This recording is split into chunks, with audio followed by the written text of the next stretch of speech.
nke a bụ update gbasara onye a jiri ezinụlọ ha wee gwọọ ọgwụ ego okite.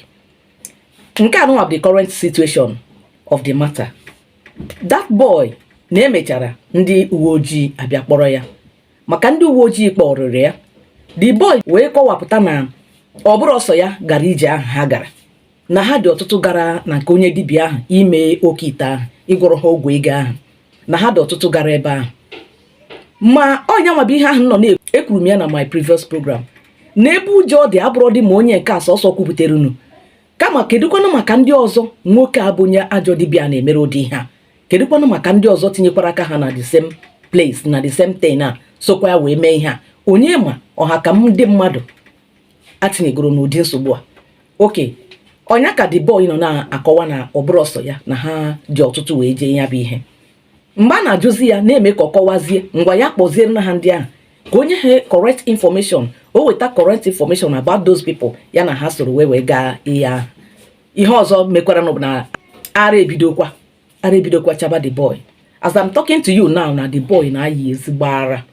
The boy na-achazi ezigbo ara. Ihe a na-ekwuzi bụ kedu ihe ha ga-eme. Ọ ka ha nwee ike kpọrọ ya, akpọrọ ya gawa na nke ndị ga-azọwa ya na psychiatry, ka ọ kpọrọ ya gawa na nke ndị native ka eje ebe ahụ je treatie ya. Ha ncha adị confused, ka ọ si dobe ya hapụ ya ka ọ yiba ara, maka na ha needed that information. That information dị ha oke mkpa ka e nwee ike mata ndị a na ya soro wee gaa ihe ahụ, maka na nke dịkwa n'iru ka njọ wu, nke dị n'iru ka njọ.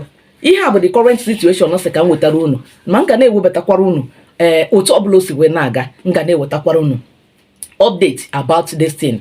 Maka na ihe a na-ewepụtara ya otu a bụ ndị na-agaba aga, ndị na-emebe eme, ka unu mara na ụzọ ahụ abụrụ ụzọ a na-aga aga. Onye ọbụla chọrọ itinye aka ya n'ụdị ihe ọjọọ dị ụta, ka iwepụ aka gị n'oge. Ụzọ ahụ abụrụ ihe a na-aga aga.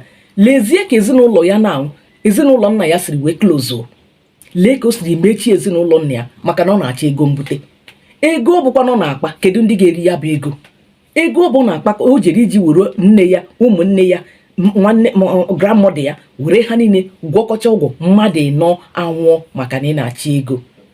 Ndị ole bụ ndị ga-eri that money? That is my question. Ka onye ọbụla akpachara anya, ụmụ okorobịa anyị, ihe niile ebeghọ n'ike n'ike. Ọ bụrụ ihe a ka eji wee mara ndị Igbo. Ndị Igbo na-arụ arụ tutu ha erie.